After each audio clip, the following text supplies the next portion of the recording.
ಅರೆ ಕಡಿಮೆ ಹಾಕು ಆದ್ರೆ ಅಸ್ಲಿ ಹಾಕು. MDH ಕಾಶ್ಮೀರಿ ಕೆಂಪು ಮೆಣಸಿನ ಪೌಡರ್. ಮತದಾರರ ಅರ್ಜಿ ಕೊಡದಿದ್ರು ಕೂಡ ಪಟ್ಟಿಯಿಂದ ಡಿಲೀಟ್ ಆಗಿದೆ. ಕರ್ನಾಟಕದಲ್ಲಿ ಮತಗಳ್ಳತನ ಆಗಿದೆ ಅಂತ ಕೆಲ ಸಾಕ್ಷಿಗಳನ್ನಿಟ್ಟು ಆರೋಪಿಸಿದ್ದಾರೆ. ಚುನಾವಣಾ ಆಯೋಗದ ವಿರುದ್ಧವೂ ಕೂಡ ಆರೋಪಿಸ್ತಾ ಇದ್ದಾರೆ ರಾಹುಲ್ ಗಾಂಧಿ. ಬೇರೆ ರಾಜ್ಯದ ಮೊಬೈಲ್ ನಂಬರ್ ಅನ್ನ ಬಳಸಲಾಗಿದೆ. ಹೇಗೆ ನಡೀತು ಪ್ರಾಸೆಸ್ ಅನ್ನೋದನ್ನ ತಿಳಿಸ್ತಿದ್ದಾರೆ. ಸೂರ್ಯಕಾಂತ್ ಹೆಸರಲ್ಲಿ 12 ಮತದಾರರ ಹೆಸರು ಡಿಲೀಟ್ ಆಗಿದೆ. ನನ್ನ ಹೆಸರು ಸೂರ್ಯಕಾಂತ್ ಗೋವಿನ. ನಾನು ಸರ್ಸಂಬ ಗ್ರಾಮದಲ್ಲಿ ಇದ್ದೆ. ನನಗೆ ನಾಲೆಜ್ ಇಲ್ಲದೆ ನನ್ನ ಹೆಸರು ಮೇಲೆ 9 ಜನರ ಲಿಸ್ಟನ್ನು ಡಿಲೀಟ್ ಮಾಡಿದ್ದಾರೆ. ಅದು ಯಾಕಂತ ಇವರು ನನಗೆ ಬಂದು ಕೇಳಿದರು, ನಮ್ಮ ಹೆಸರು ನೀವು ಯಾಕೆ ಡಿಲೀಟ್ ಮಾಡಿದ್ರಿ ಅಂತ. ಅದಕ್ಕೆ ನಾನು ನಮ್ಮ ಸಾಹೇಬ್ರಿಗೆ ಹೇಳಿದೆ, ನಾನು ಡಿಲೀಟ್ ಯಾರಿಗೂ ಮಾಡಿಲ್ಲ, ಅಪ್ಲಿಕೇಶನ್ ಕೊಟ್ಟಿಲ್ಲ, ಆದರೂ ಡಿಲೀಟ್ ಆಗ್ಯದ ಅದು ನೋಡ್ರಿ ಅಂತ. ಹಾಗಾಗಿ ತಹಶೀಲ್ದಾರ್ಗೆ ಹೋಗಿ ಕಂಪ್ಲೇಂಟ್ ಕೊಟ್ವಿ. ಮತ್ತು ಕಮಿಷನರ್ ಇದು ನಮ್ಮ ಜಿಲ್ಲಾ ಎಲೆಕ್ಷನ್ ಒಂದು ಇದಕ್ಕೆ ಕಂಪ್ಲೇಂಟ್ ಕೊಟ್ವಿ. ನನ್ನ ಹೆಸರು ಮೇಲೆ 12 ಜನರದು ಡಿಲೀಟ್ ಮಾಡಿದ್ದು ನಿಜ ಇರ್ತದೆ. ನನ್ನ ಹೆಸರು ದಾಖಲೆ ಇಲ್ಲದೆ ನಾನು ಆರೋಪ ಮಾಡೋದಿಲ್ಲ. ಕರ್ನಾಟಕದ ಸಿಐಡಿ 18 ಬಾರಿ ಪತ್ರ ಬರೆದಿದ್ದಾರೆ. OTP ಎಲ್ಲಿಂದ ಬಂತು, ನಂಬರ್ ಯಾರದ್ದು, IP ಅಡ್ರೆಸ್ ಯಾರದ್ದು ಅಂತ ಕೇಳಿದ್ರು. ACIಗೆ 18 ಬಾರಿ ಪತ್ರ ಬರೆದ್ರು ಕೂಡ ಉತ್ತರ ಇಲ್ಲ. 1 ವಾರದೊಳಗೆ ಕರ್ನಾಟಕ ಸಿಐಡಿಗೆ ಉತ್ತರ ಕೊಡಿ. ಜ್ಞಾನೇಶ್ ಕುಮಾರ್ ಮತಗಳ್ಳರ ರಕ್ಷಣೆ ಮಾಡ್ತಿದ್ದಾರೆ ಅಂತ CEC ಜ್ಞಾನೇಶ್ ಕುಮಾರ್ ವಿರುದ್ಧ ಆರೋಪಿಸಿದ್ದಾರೆ. ಚುನಾವಣಾ ಆಯೋಗದ ಮುಖ್ಯಸ್ಥರ ವಿರುದ್ಧವೂ ಕೂಡ ರಾಹುಲ್ ಆರೋಪ. There is an ongoing investigation on this matter in Karnataka. The CID of Karnataka has sent 18 letters in 18 months. 18 letters in 18 months to the Election Commission. And they have asked the Election Commission for some very simple facts. Number 1, give us the destination IP from where these forms were filled. Number 2, give us the device destination ports from where these applications were filed. And number 3, most important, give us the OTP trails, because when you file, you have to get an OTP. 18 times in 18 months. The CID of Karnataka has written to the Election Commission for this, and they are not giving it. Why are they not giving it? Because this will lead us to where the operation is being done from. And we are absolutely convinced where this is going to lead. I'll give you a little bit of the chronology. FIR is filed February 23. Karnataka CID writes to ECI requesting all details of these numbers and these transactions almost immediately in March. In August, EC gives a reply, doesn't fulfill any of the demands, and doesn't give us the information. Doesn't give the CID of Karnataka the information that will lead them to their destination. January 24, Karnataka CID writes to ECI again and says, please send us full information. No answer. Karnataka CID by September 25, last letter went in September 25, has written 18 reminder letters. While this is going on, the CEC of Karnataka writes to the Election Commission in Delhi and says, there is a matter. Please provide this information. And the CEC of Karnataka multiple times asks the Election Commission.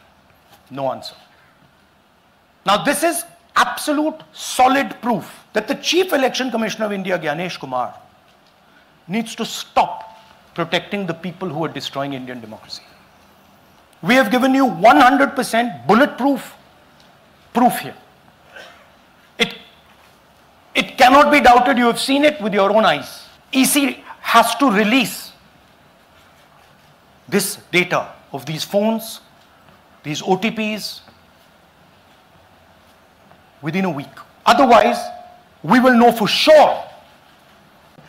देखिए ये H bomb तो नहीं है, H bomb आ रहा है, hydrogen bomb आ रहा है।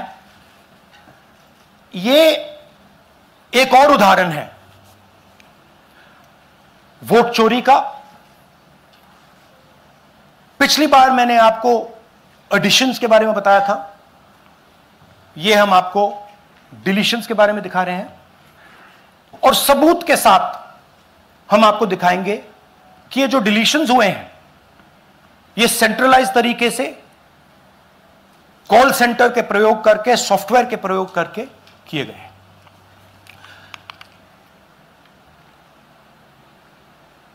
हमारे पास इस प्रेजेंटेशन में जो मैंने आपको अभी दिखाया 100% सबूत है, प्रूफ है कि ज्ञानेश कुमार जी हिंदुस्तान के चीफ इलेक्शन कमिश्नर वोट चोरों की रक्षा कर रहे हैं। That the chief election commissioner of India Gyanesh. ಈ ಬಗ್ಗೆ ಇನ್ನಷ್ಟು ಡೀಟೇಲ್ಸ್ ಪಡಿತಾ ಹೋಗೋಣ. ನಮ್ಮ ಪ್ರತಿನಿಧಿ ಹರೀಶ್ ಈಗ ಸಂಪರ್ಕದಲ್ಲಿದ್ದಾರೆ. ಹರೀಶ್, ಮತ್ತೊಮ್ಮೆ ಮತಗಳ್ಳತನದ ಆರೋಪ ಹೊತ್ತು ಬಂದಿದ್ದಾರೆ ರಾಹುಲ್ ಗಾಂಧಿ. ಕಳೆದ ಬಾರಿ ಸಾಕಷ್ಟು ಹೆಸರುಗಳನ್ನ ಸೇರಿಸಿದ್ದು ಹೇಗೆ ಅನ್ನೋದ್ರ ಬಗ್ಗೆ ಒಂದಿಷ್ಟು ಲಿಸ್ಟ್ ಕೊಟ್ಟಿದ್ರು. ಈ ಬಾರಿ ಡಿಲೀಷನ್ ಬಗ್ಗೆ ಮಾತನಾಡ್ತಾ ಇದ್ದಾರೆ. ಜೊತೆಗೆ ನೇರವಾಗಿ ಚುನಾವಣಾ ಆಯೋಗದ ಮುಖ್ಯಸ್ಥರ ವಿರುದ್ಧ ಆರೋಪಿಸ್ತಾ ಇದ್ದಾರೆ. ಇದು ಮತ್ತಷ್ಟು ಸಂಚಲನಕ್ಕೆ ಕಾರಣ ಆಗುತ್ತೆ, ಯಾಕಂದ್ರೆ ಸಾಕ್ಷ್ಯಗಳನ್ನ ಕೆಲವೊಂದು ಇಡ್ತಾ ಇದ್ದಾರೆ ಅಂತ ಅವರು. ಹೌದು ಪ್ರತಿಮಾ, ಲೋಕಸಭೆ ವಿರೋಧ ಪಕ್ಷದ ನಾಯಕ ರಾಹುಲ್ ಗಾಂಧಿ ಅವರು ಎರಡನೇ ಬಾರಿ ಮಹತ್ವದ ಸುದ್ದಿಗೋಷ್ಠಿಯನ್ನ ಮಾಡಿದ್ದಾರೆ. ಅದು ಕೂಡ ಮತಗಳ್ಳತನ ಹೇಗಾಗ್ತಿದೆ ಅನ್ನುವಂಥದ್ರ ಬಗ್ಗೆ ದೇಶದ ಜನತೆಗೆ ವಿವರವಾಗಿ ತೆರೆದಿಟ್ಟಿದ್ದಾರೆ. ಬಹುಮುಖ್ಯವಾಗಿ ಮೊದಲ ಬಾರಿಗೆ ಅವರು ಕರ್ನಾಟಕದ ಮಹದೇವಪುರ ಲೋಕಸಭಾ ಕ್ಷೇತ್ರದ ವ್ಯಾಪ್ತಿಯ ವಿಧಾನಸಭಾ ಕ್ಷೇತ್ರದಲ್ಲಿ ಆಗಿರ್ತಕ್ಕಂಥ ಮತಗಳ್ಳತನದ ಬಗ್ಗೆ ಅವರು ಮಾಹಿತಿಯನ್ನು ಕೊಟ್ಟಿದ್ರು. ಹೇಗೆ ಮತಗಳನ್ನು ಸೇರಿಸಲಾಗಿದೆ, ಬೇರೆ ಬೇರೆ ರಾಜ್ಯಗಳಿಂದ ಮತಗಳನ್ನು ಹೇಗೆ ಸೇರಿಸಿ ಮತದಾನವನ್ನ ಮಾಡಲಾಗಿದೆ, ಮತ್ತೆ ಮತಗಳ್ಳತನವನ್ನು ಹೇಗೆ ಮಾಡಲಾಗಿದೆ ಅನ್ನುವಂಥದ್ದನ್ನು ಅವರು ಒಂದಷ್ಟು ಸಾಕ್ಷ್ಯಗಳನ್ನು ನೀಡಿ ಒಂದಷ್ಟು ಉದಾಹರಣೆಗಳೊಂದಿಗೆ ಅವರು ಸುದ್ದಿಗೋಷ್ಠಿಯನ್ನು ಮಾಡಿದ್ರು. ಮತ್ತೆ ಎಲೆಕ್ಷನ್ ಕಮಿಷನ್ಗೂ ಕೂಡ ಒಂದಷ್ಟು ಪ್ರಶ್ನೆಗಳನ್ನ ಕೇಳಿದ್ರು. ಈಗ ಎರಡನೇ ಬಾರಿ ರಾಹುಲ್ ಗಾಂಧಿ ಅವರು ಸುದ್ದಿಗೋಷ್ಠಿಯನ್ನು ಮಾಡಿದ್ದಾರೆ. ಇದನ್ನ ಹೈಡ್ರೋಜನ್ ಬಾಂಬ್ ಅನ್ನುವಂಥ ನಿಟ್ಟಲ್ಲಿ ಕರೆದಿದ್ದಾರೆ. ಅಂದ್ರೆ ಮತವನ್ನ ಹೇಗೆ ಸೇರ್ಪಡೆ ಮಾಡಿದ್ರು ಅದೇ ರೀತಿ ಮತಗಳ್ಳತನವೂ ಕೂಡ ಆಗಿದೆ. ಅಂದ್ರೆ ಮತದ ಡಿಲಿಷನ್ ಕೂಡ ಅದೇ ರೀತಿಯಾಗಿ ಮಾಡಲಾಗಿದೆ. ಅದು ಕೂಡ ಉತ್ತರ ಕರ್ನಾಟಕದ ಕಲಬುರಗಿ ಜಿಲ್ಲೆ ಆಳಂದ ವಿಧಾನಸಭಾ ಕ್ಷೇತ್ರದಲ್ಲಿ 6018 ಮತಗಳನ್ನ ಡಿಲಿಷನ್ ಮಾಡಲಾಗಿದೆ. ಅದು ವ್ಯವಸ್ಥಿತವಾಗಿ ಮಾಡಿರ್ತಕ್ಕಂತಹ ಮತಗಳ್ಳತನ ಅನ್ನುವಂಥದ್ದನ್ನ ರಾಹುಲ್ ಗಾಂಧಿ ಅವರು ಸಾಕ್ಷಿ ಸಮೇತ ಉದಾಹರಣೆಗಳ ಸಮೇತ ಕೊಟ್ಟಿರುವಂತಹದ್ದು. ಗೋದಾಬಾಯಿ ಹಾಗೂ ಸೂರ್ಯಕಾಂತಿ ಎರಡು ಪ್ರಕರಣಗಳಲ್ಲಿ ಕೂಡ ಅವರ ಹೆಸರನ್ನು ಇಟ್ಟುಕೊಂಡು 12 ಮತಗಳನ್ನ ಡಿಲೀಟ್ ಮಾಡಲಾಗಿದೆ. ಮತ್ತೆ ಮತಗಳನ್ನ ಡಿಲೀಟ್ ಮಾಡಿರುವಂತಹದ್ದು ಅವರಿಗೆ ಗೊತ್ತಿಲ್ಲ ಅನ್ನುವಂಥದ್ದನ್ನು ಕೂಡ ಸ್ಪಷ್ಟಪಡಿಸಿರುವಂತಹದ್ದು. ಬಹು ಮುಖ್ಯವಾಗಿ ಬೆಳಗಿನ ಜಾವ 4 ಗಂಟೆಗೆ ಮತಗಳ ಡಿಲಿಷನ್ ಆಗುತ್ತೆ. ಕೆಲವು ಸೆಕೆಂಡ್ಗಳಲ್ಲಿ, ಅಂದ್ರೆ ಇಂತಹವರ ಮತಗಳನ್ನ ಡಿಲೀಟ್ ಮಾಡಬೇಕು ಅನ್ನುವಂತಹ ಕೋರಿಕೆ ಬಂದ ಕೆಲವೇ ಸೆಕೆಂಡುಗಳಲ್ಲಿ ಒಂದಷ್ಟು ಮತಗಳ ಡಿಲೀಟ್ ಆಗುತ್ತೆ. ಅದು ಕೂಡ ಬೆಳಗಿನ ಜಾವ 4 ಗಂಟೆಗಳು ಎಲ್ಲರೂ ಮಲಗಿದಂತ ಸಮಯದಲ್ಲಿ ಚುನಾವಣಾ ಆಯೋಗವೇ ಮತಗಳ್ಳರಿಗೆ ರಕ್ಷಣೆಯನ್ನು ಕೊಡ್ತಿದೆ ಅನ್ನುವಂತಹ ಆರೋಪವನ್ನು ರಾಹುಲ್ ಗಾಂಧಿ ಅವರು ಮಾಡಿರುವಂತಹದ್ದು. ಮತ್ತೆ ಚುನಾವಣಾ ಮುಖ್ಯ ಆಯುಕ್ತರಾಗಿರ್ತಕ್ಕಂತಹ ಜ್ಞಾನೇಶ್ ಕುಮಾರ್ ಅವರಿಗೆ ಕೂಡ ಒಂದು ಚಾಲೆಂಜ್ ಅನ್ನು ಹಾಕಿದ್ದಾರೆ. 1 ವಾರದ ಒಳಗಾಗಿ ನಾವು ಏನೀಗ ಆರೋಪವನ್ನ ಮಾಡಿದ್ವಿ, ಇದು ಕೇವಲ ಆರೋಪ ಅಂತಲ್ಲ, ಸಾಕ್ಷ್ಯ ಸಮೇತವಾಗಿ ನಾವು ಒಂದಷ್ಟು ಪ್ರಕರಣಗಳನ್ನ ನಿಮ್ಮ ಮುಂದೆ ಇಟ್ಟಿದ್ದೇವೆ. 1 ವಾರದ ಒಳಗೆ ಚುನಾವಣಾ ಆಯೋಗ ಉತ್ತರವನ್ನ ಕೊಡಬೇಕು. ಮುಖ್ಯ ಚುನಾವಣಾ ಆಯುಕ್ತರಾದಂತಹ ಜ್ಞಾನೇಶ್ ಕುಮಾರ್ ಅವರು ಉತ್ತರವನ್ನ ಕೊಡಬೇಕು ಅನ್ನುವಂತ ನಿಟ್ಟಿನಲ್ಲಿ ನೇರವಾಗಿ ಜ್ಞಾನೇಶ್ ಕುಮಾರ್ ಅವರನ್ನ ಟಾರ್ಗೆಟ್ ಮಾಡಿ ಇವತ್ತು ರಾಹುಲ್ ಗಾಂಧಿ ಅವರು ಸುದ್ದಿಗೋಷ್ಠಿಯನ್ನು ಮಾಡಿದ್ದಾರೆ. ಯಾಕಂತಂದ್ರೆ ಕಳೆದ ಬಾರಿ ಸುದ್ದಿಗೋಷ್ಠಿ ನಡೆಸಿದಂತಹ ಸಂದರ್ಭದಲ್ಲಿ ಚುನಾವಣಾ ಆಯೋಗದ ಮೇಲೆ ನೇರವಾದಂತಹ ಆರೋಪವನ್ನ ಮಾಡಿದ್ರು. ಮತಗಳ್ಳತನಕ್ಕೆ ಮತ್ತೆ ಬಿಜೆಪಿಗೆ ಹೇಗೆ ಚುನಾವಣಾ ಆಯೋಗ ಸಹಾಯವನ್ನ ಮಾಡ್ತಿದೆ ಅನ್ನುವಂಥದ್ದನ್ನ ನೇರವಾದಂತಹ ಆರೋಪವನ್ನ ಮಾಡಿದ್ರು. ಆಗ ಜ್ಞಾನೇಶ್ ಕುಮಾರ್ ಅವರು ಕೂಡ ರಾಹುಲ್ ಗಾಂಧಿ ಅವರಿಗೆ ತಿರುಗೇಟನ್ನು ಕೊಡುವಂತ ಕೆಲಸವನ್ನ ಮಾಡಿದ್ರು. ಮತ್ತೆ ಚುನಾವಣಾ ಆಯೋಗ ಹೇಳಿತ್ತು, ರಾಹುಲ್ ಗಾಂಧಿ ಅವರು ಏನು ಆರೋಪವನ್ನ ಮಾಡಿದ್ದಾರೆ ಅದಕ್ಕೆ ಅಫಿಡವಿಟ್ ನಲ್ಲಿ ಸಲ್ಲಿಸಬೇಕು, ಆರೋಪಗಳನ್ನ ಅಫಿಡವಿಟ್ ನಲ್ಲಿ ಸಲ್ಲಿಸಬೇಕು ಅನ್ನುವಂಥದ್ದನ್ನ ಹೇಳಿದ್ರು. ಆದರೆ ಇದನ್ನ ಕಾಂಗ್ರೆಸ್ ವಿರೋಧಿಸಿತ್ತು. ನಾವು ಆರೋಪವನ್ನ ಮಾಡಿದೆ, ಆರೋಪಕ್ಕೆ ಉತ್ತರ ಕೊಡುವ ಕೆಲಸವನ್ನ ಚುನಾವಣಾ ಆಯೋಗ ಮಾಡಬೇಕು, ಅದಕ್ಕೆ ಅಫಿಡವಿಟ್ ಕೊಡಿ ಅನ್ನುವಂತಹ ಇಲ್ಲದ ಕಾನೂನನ್ನ ಯಾಕೆ ತರಬೇಕು ಅನ್ನುವಂಥದ್ದನ್ನು ಕೂಡ ಕಾಂಗ್ರೆಸ್ ನಾಯಕರು ಪ್ರಶ್ನೆನ ಮಾಡಿದ್ರು.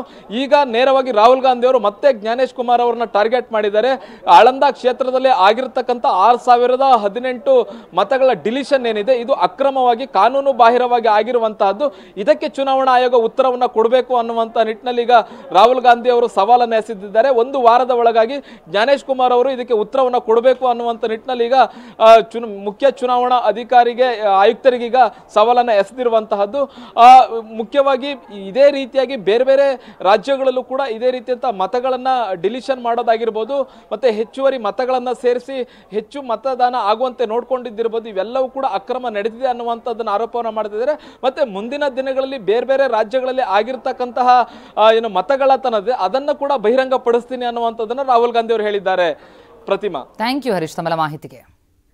MDH ನ ಕಿಚನ್ ಕಿಂಗ್ ಕಿಚನ್ ಅಲ್ಲಿದ್ರೆ ನಾವು ಎಲ್ಲವನ್ನು ಮಾಡಬಹುದು. ಬೆಂಗನ್ ಕ ಬರ್ತಾ, ಆಲೂ ಗೋಬಿ, ಭಿಂಡಿ ಮಸಾಲಾ, ಇನ್ನೂ ಬಹಳಷ್ಟು. MDH